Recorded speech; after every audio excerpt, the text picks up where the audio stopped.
여러분 안녕하세요. 정원입니다. 2018년 한 해 동안 제 방송을 시청해 주시고 또 사랑해 주신 분들께 진심으로 감사를 드리며 오늘은 많은 분들이 요청해 주신 내용 중에서 유산 증여에 대해서 법률 전문가 조지현 변호사를 모시고 보다 자세히 살펴보도록 하겠습니다. 안녕하세요. 네, 안녕하세요. 네, 조지현 변호사입니다. 네, 저희가 변호사님을 모신다고 하니까 많은 분들이 궁금해하시는 그 내용을 전화로도 문의를 해주시고요, 또 이메일로도 문의를 해주셨는데 오늘은 유산 증여에 대해서 좀 자세하게 살펴보도록 할게요. 먼저 유산하면 보통은 이제 상속을 하시는 분들도 많고요. 상속과 증여 이 두 가지가 정확하게 어떤 차이점이 있는 건가요? 예, 이제 상속과 증여의 차이점은 캐나다에서는 일단은 세금을 내지 않으신다는 점에 대해서는 같습니다. 그리고 자산을 무상으로 이제 자녀들이나 수혜자들한테 주신다는 점 같은데요. 시기가 다르세요. 그러니까 증여 같은 경우는 본인이 이제 그러니까 증여를 그 자산을 넘겨주시는 그 분께서 살아생전에 그거를 주실 때 증여라고 합니다. 그리고 이제 상속이라고 하면 사망 시에 자산이 자녀들이나 아니면 수혜자한테 넘어갈 때를 저희가 그걸 상속이라고 저희가 보통은 얘기를 합니다. 그러니까 간단하게 구분이 되나요? 그러니까 살아 계실 때, 살아 생전에 자산이 넘어가는 경우에는 증여가 되는 거고, 물려주실 때는 그게 아니라 이제 돌아가신 사망 시에 발생하는 거는 이제 결국에는 상속이 되는 거고요. 맞습니다. 그러면 이제 부를 어떻게 좀 이렇게 이전하는 아까 말씀하신 그 측면에서 저희가 이제 생각할 때 어렵게 이룬 부잖아요, 그렇죠? 힘드시게. 그러면 그 부를 이전하는 과정에 있어서 증여가 좋은가요? 아니면은 상속이 더 나을까요? 그러니까 이게 이제 개인차가 굉장히 크세요. 그래서 이제 고령화 시대가 되면서 제가 볼 때는 가장 먼저 신경 쓰셔야 되는 거는 이제 첫 번째로는 본인과 그러니까 부부께서나 아니면 본인께서 앞으로 리타이어 이제 은퇴 시에 어느 정도까지의 현금 유동 자산이 필요한지를 먼저 결정을 하시고 그다음에 이제 만약에 많은 그 증여하시거나 상속하시는 그 대부분의 것들이 만약에 부동산이라고 하시면 조금 케어 플래닝이 필요로 하세요. 이제 왜냐하면 아까 제가 말씀드렸듯이 증여나 상속에는 한국처럼 이렇게 그 상속세가 붙지는 않습니다. 그러니까 세는 없으세요. 캐나다 내에서는. 캐나다 내에서는. 하지만 저희가 이제 생각하시는 게 뭐냐면은 상속을 하셨을 때 아니면 증여를 하셨을 때 이 부동산이 principal residence. 그래서 만약에 이제 본인이 원래 살던 집이시면 principal residential exemption이라는 게 있어서 본인이 그거를 이제 넘겨주셨을 때 이게 원래는 개념상으로는 매도가 되는 거거든요. 그렇죠. 근데 제가 팔았을 때 제 집은 그것이 돈이 얼마만큼 올랐에 상관없이 그거에 대한 저는 세금을 내지를 않습니다. 그래서 principal exemption이 있죠. 마찬가지로 제가 증여를 했을 때나 상속을 했을 때도 마찬가지인데요. 만약에 이 부동산들이 이게 이제 투자를 목적으로 했던 것이라고 하시면 매도가 되신다 그러면 그거에 대한 소득세를 내셔야 되잖아요. 그죠? 그러니까 결국에는 이제 매수를 했었을 때 샀을 때 가격과 그리고 이제 나중에 증여나 상속이 됐었을 때 그 가격 차이, 시세 차익을 말씀하시는 거죠? 그렇죠. 그게 이제 캐나다에서는 가장 많이 내셔야 된다 그러면 이제 캐피털 게인이라 그래서 반 전체 그러니까 올라가신 금액의 반만에 대한 세금을 내시지만 highest tax rate는 53%입니다. 그렇게나 높아요? 예, 그렇습니다. 그래서 이 증여와 상속의 어떤 시기를 결정하실 때는 여러 가지 팩터들이 많으세요. 그래서 이게 유동자산이냐 아니면 부동산 자산이냐 이런 거에 따라서 그리고 얼마만큼의 규모시고 그런 거에 따라 저희가 그걸 결정해야 되기 때문에 변호사나 아니면 재정관리사와 그 컨설팅을 먼저 하시는 게 좀 좋다고 저는 생각합니다. 그럼 이제 방금도 말씀을 해주셨지만 이제 캐나다에서는요 한국과 달리 어떤 증여세가 아까 없다라고 얼핏 말씀을 하셨는데 좀 자세하게 좀 설명해 주세요. 이제 한국 같은 경우는 이제 상속세라는 게 있죠. 많은 분들이 알고 계신 거죠. 그래서 한국에서는 이제 5천만 원 이하일 경우는 없으시고요. 그다음에 1억 5천만 원 이상 1억의 미만일 경우에는 이제 10%의 상속세를 내시고요. 그다음에 이제 5억 미만일 경우 1억 이상일 경우에는 그 4억에 대해서는 20%를 내십니다. 그리고 이게 30억이 넘어가시면 이제 50%까지 상속세를 내셔야 되는데요. 캐나다는 상속을 하신다 그래서 아까 말씀드린 대로 프린시플 레지던트를 주시든지 아니 현금 유동자산을 주시면 상속세 자체가 없으세요. 아, 그래요? 그렇죠? 네네네. 그렇지만 그쵸. 아까 제가 말씀드린 것처럼 이것이 만약에 투자 목적으로 했던 부동산일 경우에는 매도로 간주가 되기 때문에 그거에 대한 캐피털 게인 텍스를 내셔야 된다는 것이 이제 캐나다는 그런 텍스로 이제 그게 결정이 됩니다. 예. 그러면 이제 말씀하신 거는 이제 부동산의 경우고요. 부동산 외에 뭐 현금으로 갖고 계시는 분이라든지 어떤 다른 밸류가 있는 그런 가치가 있는 것들이 있잖아요. 유산으로.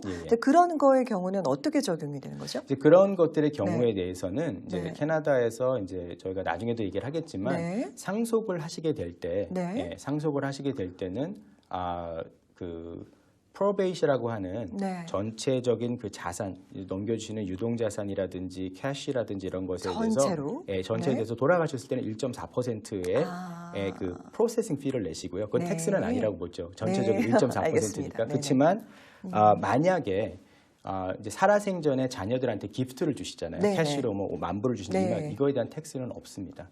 그거는 컴플리트 exemption이 있으세요. 그러니까 그 금액에 상관없이요? 예. 제한 없이요? 예. 왜냐하면 이렇게 생각하시면 돼요.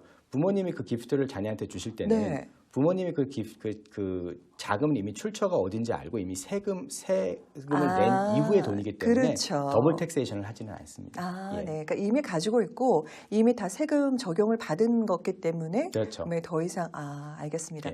그리고 지금 방송을 보시는 분들이 좀 많이들 궁금해하실 것 같아요. 한국 분들 중에 보면 여기 말고 살고 계시는 거주하는 캐나다 말고 한국에 자산을 좀 두고 오시는 경우도 있잖아요. 그렇죠. 아직까지도 계속 투자를 하고 계신다거나. 그럼 해외 자산의 경우는 어떻게 되는 건가요? 똑같은 원리이고요. 이제 캐나다의 이제 그 조세청이라고 할 수 있는 CRA에서는 똑같이 한국에 있는 부동산에 대해서는 증여나 상속에 대해서 상속세를 매기지는 않습니다. 근데 이제 마찬가지의 똑같은 원리 원칙이 적용이 되는 게 뭐냐면 한국에서 만약에 그 부동산을 만약에 이제 매도를 하시게 되면 한국에서 이제 다 세금을 내시겠죠. 그렇죠? 그래서 이게 만약에 또 투자로 했던 한국의 이제 부동산이셨으면은 캐나다에서도 소득세를 내셔야 되는 거잖아요. 그렇죠? 근데 이미 한국에서 매도를 하시고 양도소득세를 이미 내셨다 그러면 그 부분에 대한 크레딧을 캐나다에서도 주게 되기 때문에 그 디퍼런스만 내시면 됩니다. 그럼 이제 더 많은 걸로 적용이 되겠네요. 그렇죠? 그렇지는 않다고 보시면 돼요. 그러니까 캐나다에서 만약에 뭐 30%를 내셔야 되는데 한국에서 이미 25%를 내셨으면 5%만 더 캐나다에서 내시면 되는 거죠.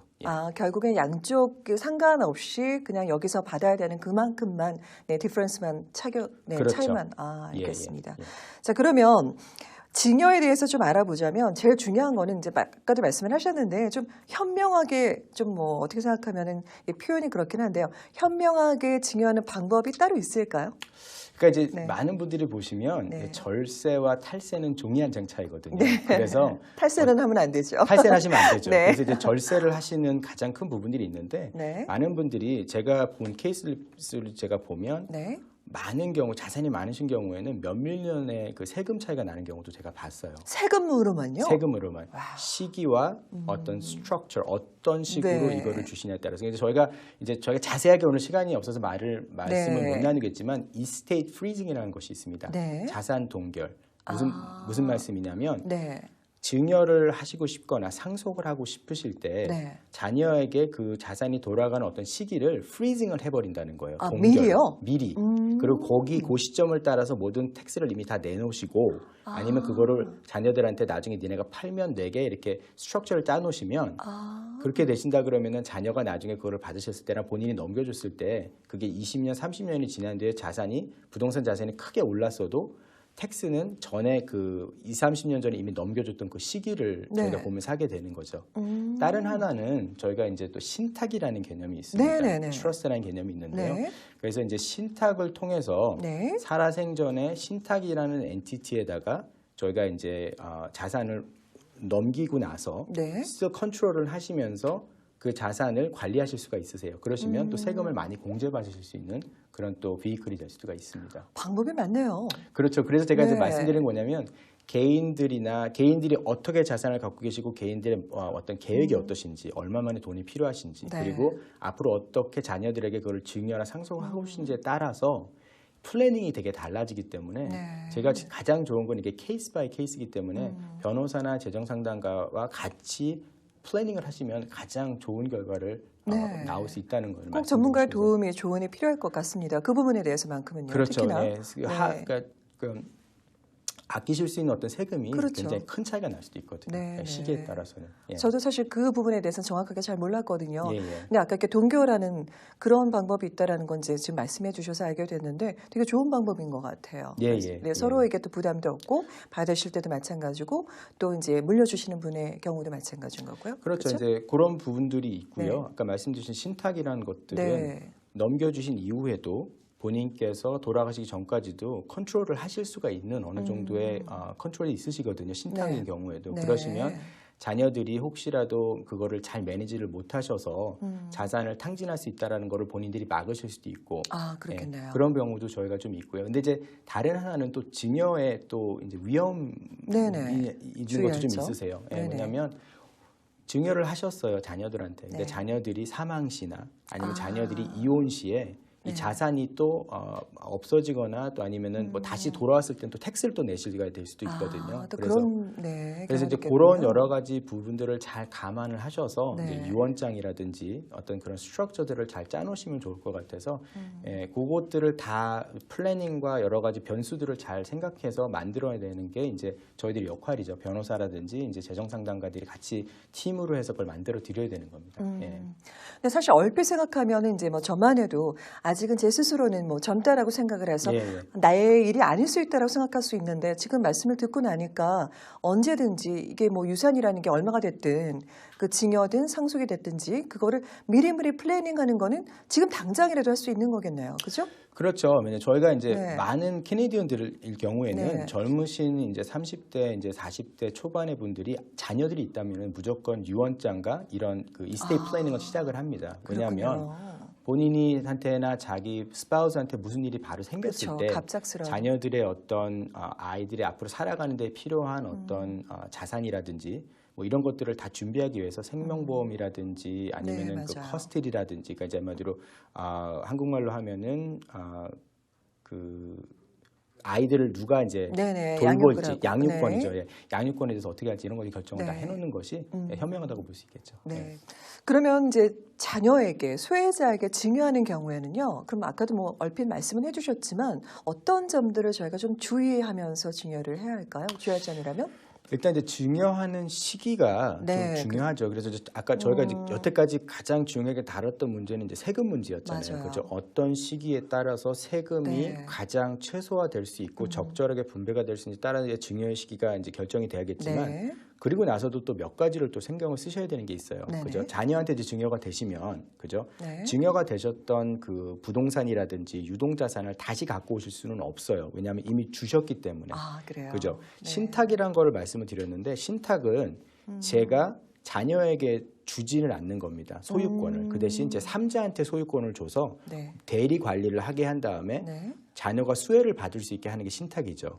그러시면 자기가 본인이 계속 관리를 하실 수 있는데 만약에라도 그냥 증여를 해버리신 경우에는 이제 자녀들이 이제 여러 가지 삶의 이제 굴곡들이 있습니다. 그래서 뭐 이혼을 하신다든지 사업에 실패를 하셨을 때 본인이 증여했던 그 자산이 이제 뭐 소송에 심할려서 이제 자산 동결이 되든지 아니면은 그게 이제 탕진이 될 수 있는 가능성도 없지 않아 있기 때문에 증여를 하실 때는 어떤 시기가 자녀들의 어떤 삶의 어떤 라이프 사이클이 어디에 있는지 그런 것들을 조금 많이 고려하시고 하시는 게 좋을 수 있어요.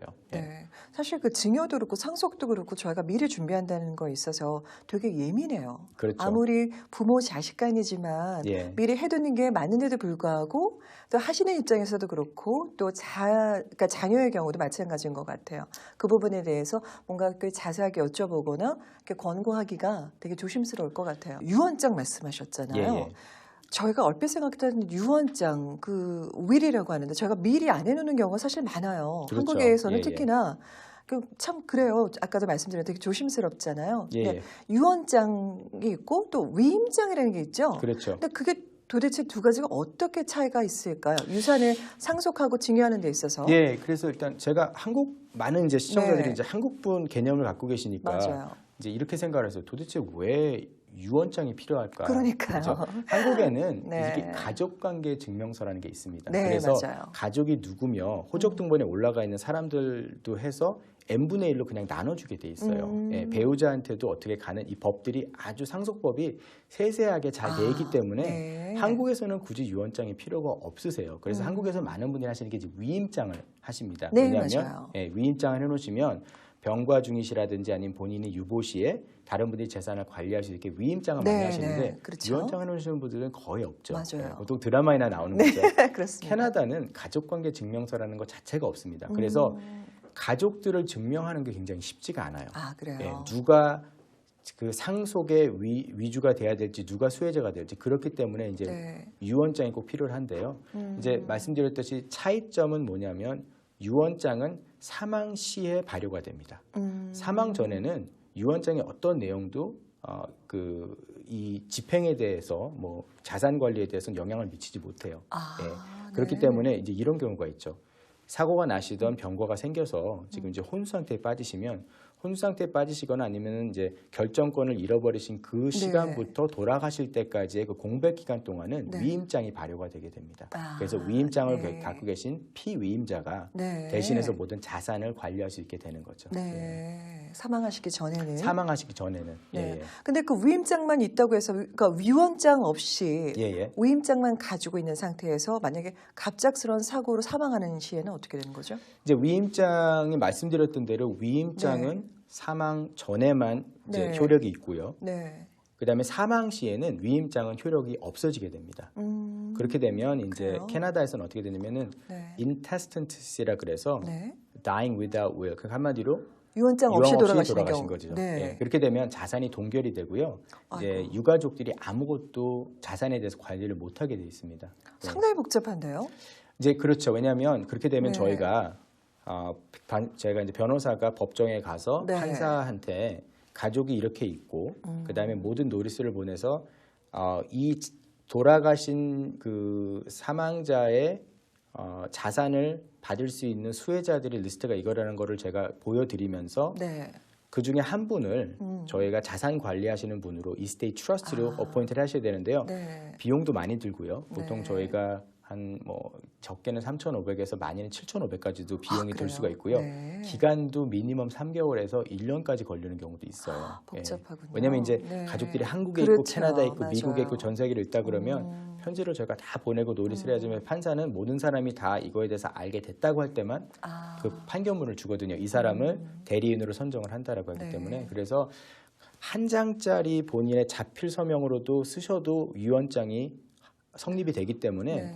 해놓으시는 게 굉장히 그렇겠어요. 유가족한테는 좋죠. 그렇겠어요. 대부분 그러실 텐데 예. 부부 명의로 보통 부동산을 많이 해 놓으시잖아요. 그렇죠. 예전하고 달리. 예, 예. 그러면 이제 부부 명의 그 어떤 그 부동산은 살아생전에 어떻게 소유를 하고 있는 게 좋은 건가요?